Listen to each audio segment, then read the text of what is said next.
menegakkan hukum. Tentu sisi yang bersamaan adalah demokrasi. Nah, sekarang demokrasi kita sedang berproses. Mari kita ikuti proses-proses demokrasi ini yang sekarang sedang mulai ditata dan dinilai oleh Mahkamah Konstitusi. Ya biar itu berjalan, apapun hasilnya nanti kita tunggu. Tetapi sekarang kita harus mulai sadar lah, memburu kembali para koruptor, mengidentifikasi, karena sekarang udah banyak loh jaringan-jaringan narkoba, korupsi, berbagai sumber daya alam, tambang dan sebagainya. Itu supaya dipelototi kembali. Dan tadi kan di MK itu salah satunya mendengarkan kesaksian dari pihak Bawaslu. Ya. Lalu dari pihak tim hukum Mas Mahfud dan Pak Ganjar mengaku kecewa dengan kinerja Bawaslu selama ini karena laporan dugaan kecurangan pemilu yang masuk ternyata terbukti tidak ditindaklanjuti oleh pihak Bawaslu, sehingga mulai menyuarakan apakah perlu sebaiknya keberadaan Bawaslu ini ditinjau ulang atau mungkin dibubarkan. Kalau Prof. Mahfud sendiri menilainya bagaimana? Apakah Bawaslu ini tetap perlu dipertahankan atau gimana, Prof? ya nantilah biar tim hukum dulu yang bicara itu ke publik. Karena dulu Bawaslu itu kan dibentuk karena kebutuhan juga. Lalu kalau kemudian ada cacat lalu mau dibubarkan, nanti semua jadi dibubarkan. Yang penting kita harus benar lah sekarang ini proses-proses yang berjalan. Tapi bahwa itu perlu dibubarkan apa tidak, atau diubah bentuknya atau apanya, nanti sesudah ini kita bicarakan lagi. Terutama kepada nanti pemerintah baru, siapapun, supaya memikirkan hal-hal ini agar demokrasi ke depan itu lebih sehat. Tapi apakah menurut Prof. Mahfud tumpulnya kinerja Bawaslu ini karena salah satu paslonnya kali ini ada kaitannya langsung dengan penguasa yang tadi masih berkuasa? Tidak tahu saya, biar nanti diputuskan oleh MK. Biar MK yang memutuskan apa karena itu atau bukan, ya kita lihat aja. Saya tidak boleh sekarang sebagai prinsipal gitu mempengaruhi opini di luar sidang. Silakan aja MK. Semuanya sedang berjalan dan berproses.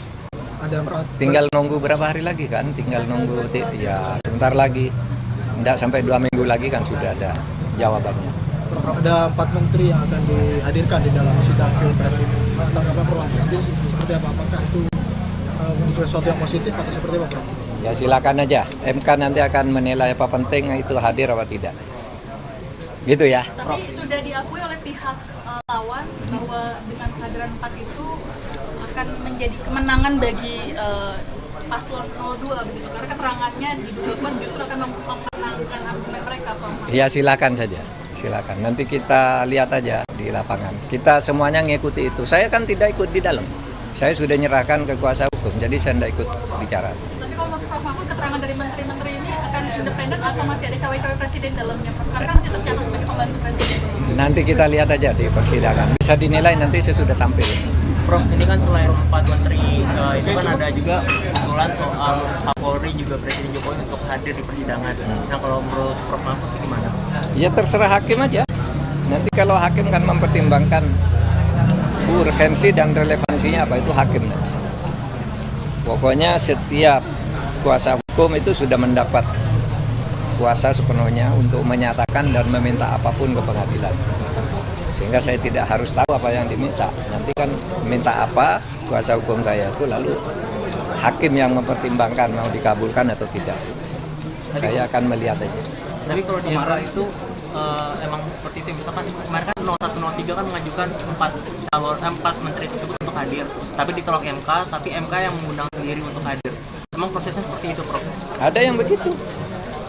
Kalau dulu saya sering ngundang sendiri. Karena kadangkala kalau yang diajukan oleh pemohon itu kadangkala sudah dititipi pesan-pesan yang agak berpihak.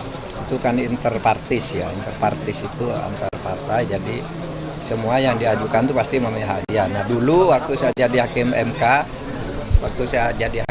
ya sering ngundang sendiri yang tidak diajukan oleh pihak. Misalnya kasus penodaan agama ya dulu. Saya ngundang sendiri tokoh-tokoh, ada MH Ainun Najib, kemudian ada Quraisy Shihab, itu tidak diajukan oleh orang yang berperkara, tapi MK ingin mendengar. Pada waktu itu kita panggil semua dari gereja, dari majelis ulama, MK yang ngundang. Cuma biasanya kalau agak profesional, kalau diundang MK itu orang agak males datang. Kenapa? kalau MK itu honornya hanya sama dengan orang berseminar, 3,5 juta. Tapi kalau diundang oleh partai biasanya bisa ratusan juta. Prof, kemarin Mas Ganjar kan sudah menegaskan nih, dia kalau misalnya ditawari jadi menteri dia tetap bakal di luar pemerintah gitu, nggak mau. Nah kalau Prof Mahfud sendiri sikapnya seperti apa nih Prof? Kita sudah tahu. Anda boleh bertanya itu saudara kepada saya, yang bertanya itu tuh hanya orang yang berkepentingan. Oke ya. Cukup ya. Yuk. Jangan lupa subscribe ya.